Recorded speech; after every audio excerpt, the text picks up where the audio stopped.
부활절 날짜가 해마다 조금씩 다른 이유는 부활절은 춘분이 지나고 만월이 지나고 오는 첫 번째 주일을 우리가 부활주일로 지킵니다. 그래서 대략 3월 중하순부터 4월 중하순까지 아마 부활절 이 날이 해마다 조금씩 다른데요. 올해는 만월이 지나고 첫 번째 주일이 오늘 4월 20일이기 때문에 오늘 부활주일 예배로 드리게 되었습니다. 이 복된 부활주일 아침에 다시 살아나신 부활하신 주님의 놀라운 은혜와 축복과 역사심이 여러분 가운데 충만하기를 주님의 이름으로 간절히 기원해 드립니다. 영국의 무신론자였던 캠브리지 대학의 로드 리틀톤과 길버트 웨스트라는 사람이 있었는데요.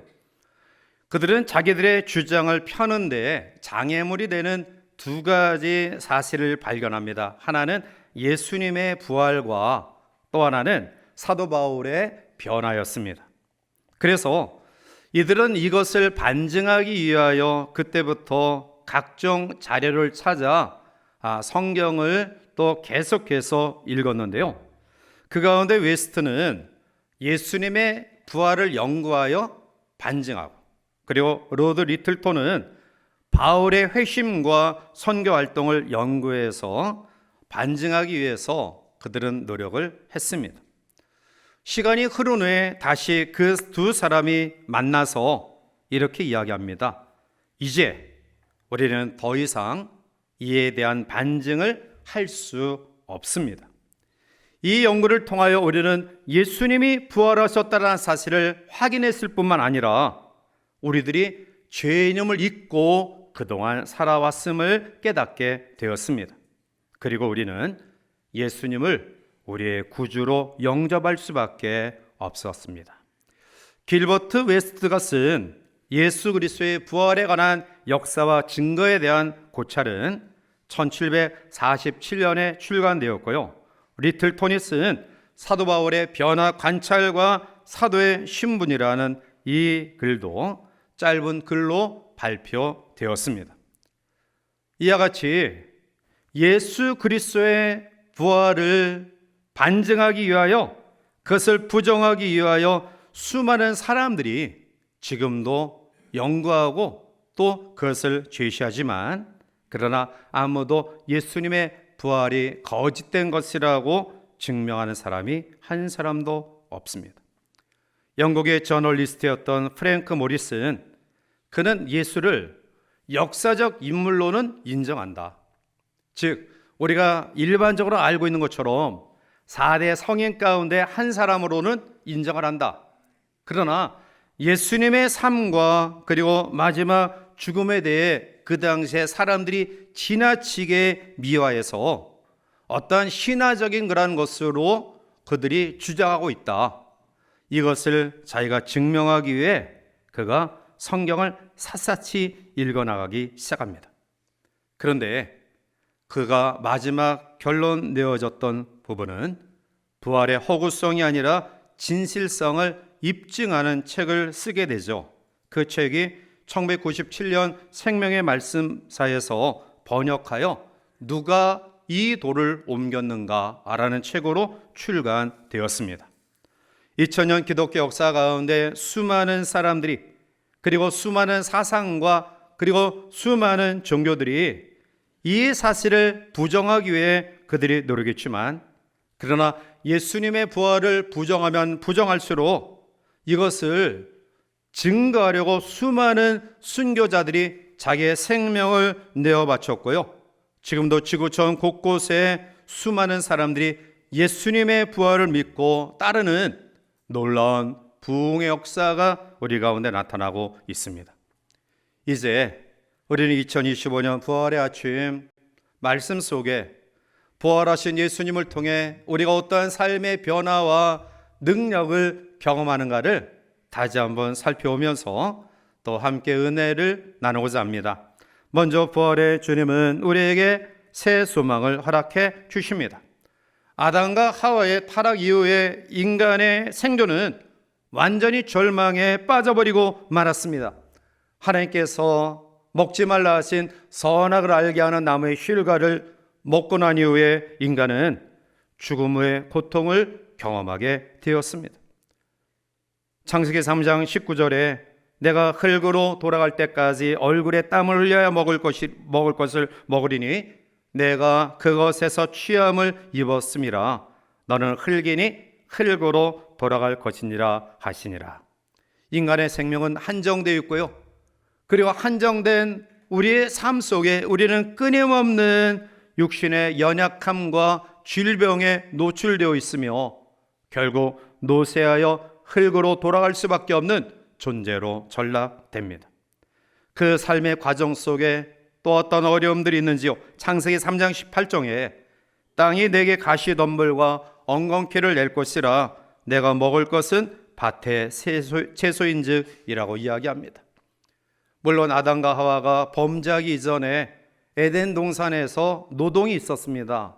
그러나 범죄하기 이전에 아담과 하와의 노동은 즐거움과 기쁨이었습니다. 그러나 에덴 동산에서 쫓겨난 이후에 인류의 모든 노동은 땀 흘림의 고통과 아픔으로 지속되고 있다는 것이죠. 가시덤불과 엉겅퀴를 낼 것이다 라고 말씀합니다. 실존주의 철학자들도 인간의 상황을 절망으로 평가합니다. 그 어떠한 정서적인 것으로 또 아니면 철학적으로도 모든 그러한 삶을 평가할 때 그들은 인간은 절망이다. 어떤 학문과 지식과 그리고 철학과 과학과 종교도 이 절망에서 건져낼 것 아무것도 없다라고 이야기합니다. 그런데 여러분, 예수 그리스도께서 이 땅에 오셔서 십자가에 달려 돌아가심과 3일 만에 부활하심으로 말미암아 우리가 걱정하고 염려하고 정의했던 인간의 절망의 세력을 정복하고 승리하신 줄 믿습니다. 이 소망이 오늘날 우리의 삶의 모든 어려움들을 극복하고 나아가는 놀라운 승리의 첩경입니다.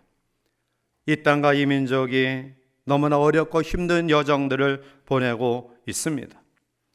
양극화 현상이 잘못된 정치인들의 정권욕 때문에 서로 자기와 생각과 또한 사상과 이념이 다른 사람은 모두가 적으로 치부하고 상대방을 짓눌러 이겨야지만이 내가 승리한다라는 이 양극화 현상이 이 땅을 지배하고 있습니다. 강대국들은 자국의 이익 우선주의로 인하여 약소국들의 아픔과 고통을 외면한 채 자국의 이익만을 추구하는 그러한 가운데 동아시아 끝자락에 자리하고 있는 이 땅은 설상가상으로 내외적으로 이런 아픔과 힘듦과 고통을 경험하고 있습니다. 모두가 불평하고 원망하고요.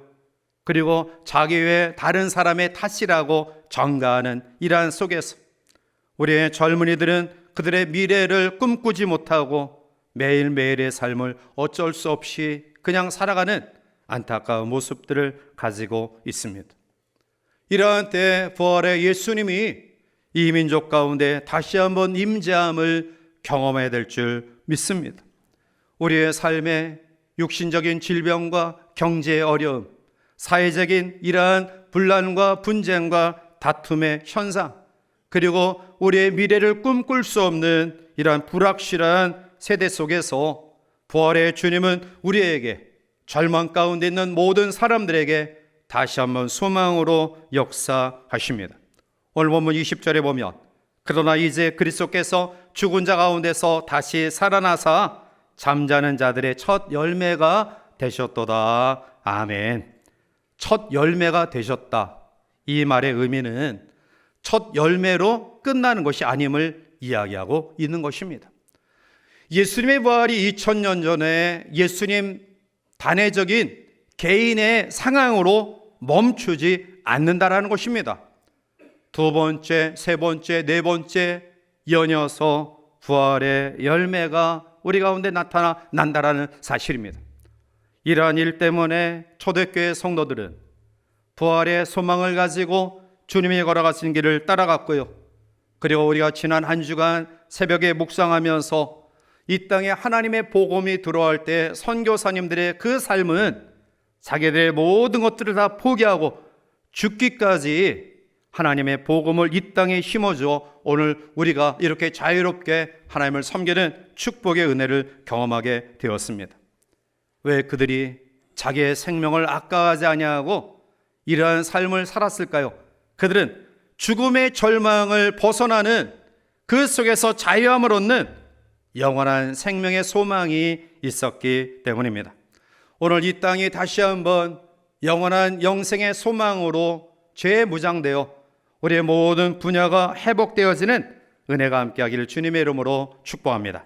두 번째로 부활의 주님을 통해 주시는 놀라운 축복은 우리가 할 일, 새 사명을 깨닫게 하신다라는 사실입니다.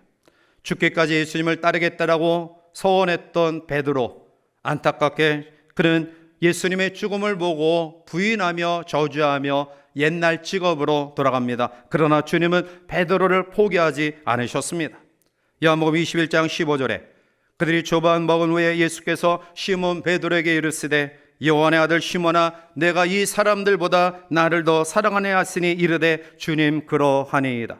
내가 주님을 사랑한 줄 주님께서 아시나이다. 이르시되 내 어린 양을 먹이라 하시고 말씀합니다.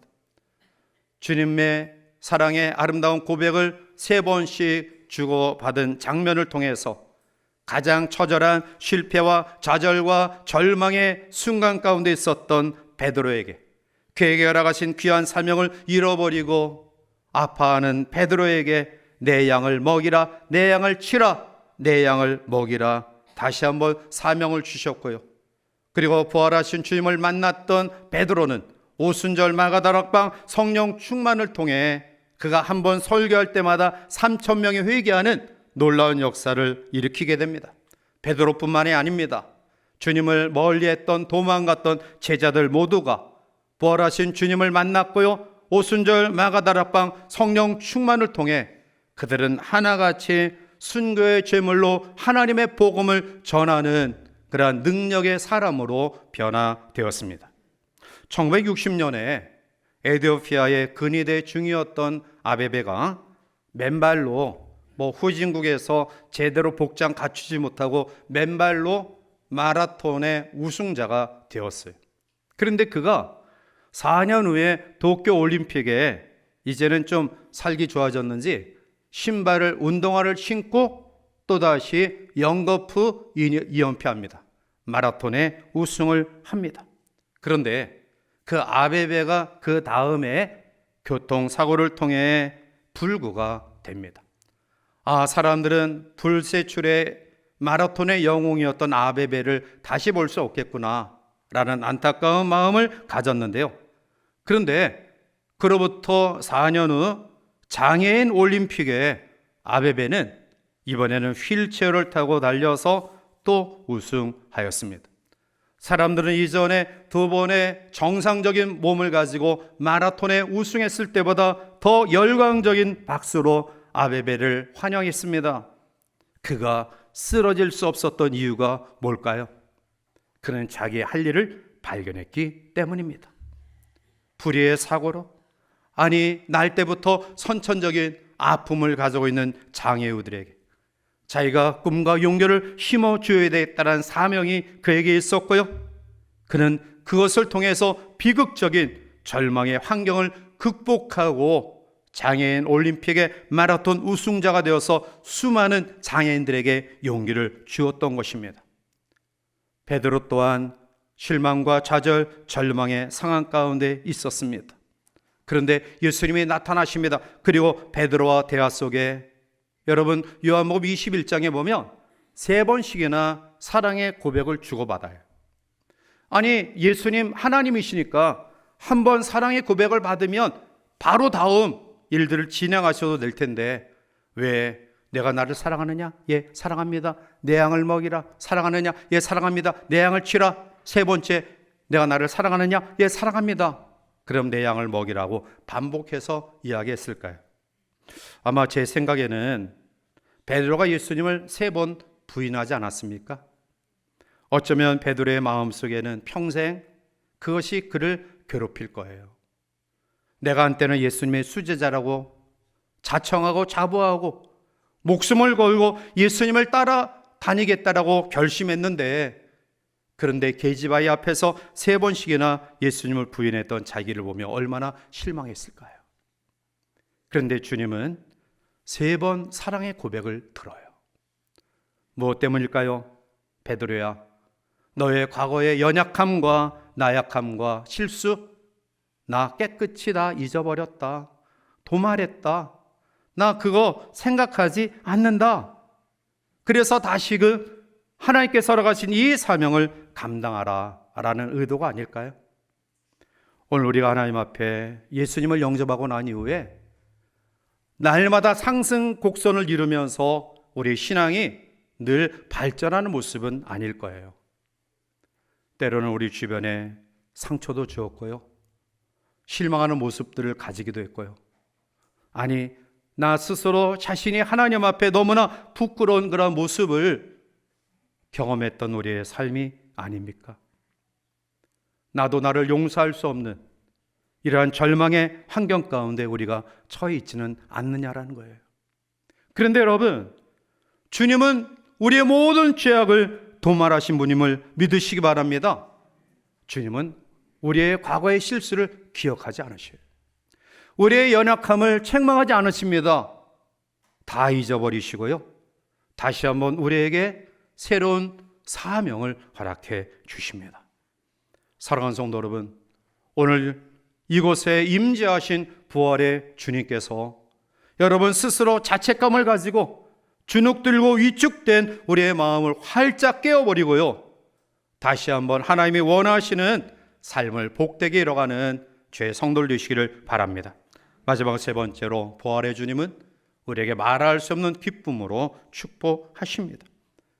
예수 그리스도를 떠났던 제자들의 삶은 어쩌면 일반 사람보다 더 큰 실패의 모습으로 그들이 전락되었을 거예요. 왜냐하면 기대하지 않으면 실망도 없어요. 그런데 제자들은 가깝게 예수님을 따라다니면서 획기적인 기적과 능력을 경험했고요, 그리고 사람들이 환호하는 모습들을 보면서 이분이야말로 메시아구나 라는 절대적인 신뢰와 믿음을 가지고 따라다녔는데요, 그런데 그 주님이 십자가에 죽자 다 뿔뿔이 흩어져요. 기대가 큰 만큼 그들의 마음속에 더 큰 실망이 있었을 것입니다. 그 어떠한 사람보다 가장 실패에 처절한 모습을 가지고 있었을 것입니다. 그런데 여러분, 부활하신 주님은 그대로 슬픔과 좌절과 실패의 삶으로 내버려 두지 않으십니다. 요한복음 20장 20절에 이 말씀을 하시고 손과 옆구리를 보이시니 제자들이 주를 보고 기뻐하더라. 아멘. 제자들이 부활하신 주님을 보고 기뻐했다. 이 상황이 언제입니까? 다락방에 문을 꼭꼭 걸어 잠그고 예수님을 죽인 로마 군병들이 자기들도 죽일 것이라는 위협감을 느끼고 불안함과 두려움 속에 꽁꽁 숨어있던 그 자리에 부활하신 주님이 나타나셨고요, 평강의 은혜를 주셨고요, 주님과 대화하는 속에 그들 마음속에 잃어버렸던 기쁨이 회복되었습니다. 우리가 잘 아는 존 크로스비 여사는 생후 6주 만에 맹인으로 이 땅에 태어난 불행한 여인이었는데요, 그런데 그의 평생 6,000여 곡의 하나님을 찬양하는 찬양시를 썼어요. 그가 10살 때 다음과 같은 노래를 지었다고 합니다. 나는 어찌 그리 행복한 사람인가. 비록 보지 못할지라도 나는 결심했다. 이 세상 가운데서도 만족하기로. 다른 사람이 받지 못한 축복을 나는 누린다. 나는 맹인이라고 울지도 않고 한숨 짓지도 않을 것이다. 크로스비 여사는 6,000여 곡의 찬송시를 통해서 아픔과 힘듦과 고통 가운데 있는 사람들에게 용기와 희망을 주는 사람으로 우뚝 세워졌어요. 이 기쁨을 어디서 얻을 수 있을까요? 세속적인 것들은 우리에게 기쁨을 주기도 합니다. 물론 술이나 도박이나 마약이나 권세나 물질이나 이러한 것들이 우리에게 기쁨을 주기는 하지만 그 기쁨은 영원하지 않습니다. 그런데 부활하신 주님이 우리가 알아가신 기쁨은 영원한 기쁨인 줄 믿습니다. 성도의 삶은 기쁨의 생활이어야 돼요. 즉 구원받은 자의 삶은 기쁨이 충만한 삶이어야 될 줄 믿습니다. 인간이 다른 피조물과 같지 아니하는 유일한 독특한 그러한 것은 부활체라는 거예요. 부활체는 영생할 내세를 소망하는 그러한 삶이라는 것입니다. 오늘 사랑하는 귀한 성도 여러분, 우리가 당면한 이 땅이 너무 힘들고 어렵고요, 우리의 마음속에 불안할 수밖에 없는 상황이 계속 전개되어졌는데, 오늘 교회가 다시 한번 하나님께 기도하고 또 하나님께 간구하고 부르짖는 우리 모두가 되어서 부활의 주님이 이 땅의 지도자들과 이 땅의 모든 백성들에게 임재하여 주셔서 다시 한번 하나님의 놀라운 회복의 역사를 경험하기를 원합니다 라는 그런 마음을, 부활의 놀라운 은혜를 경험한 저와 여러분들을 통해 또 아름답게 증인의 삶으로 힘있게 이 땅을 변화시켜 나가는 하나님의 사람들 되시기를 주님의 이름으로 간절히 축원해 드립니다.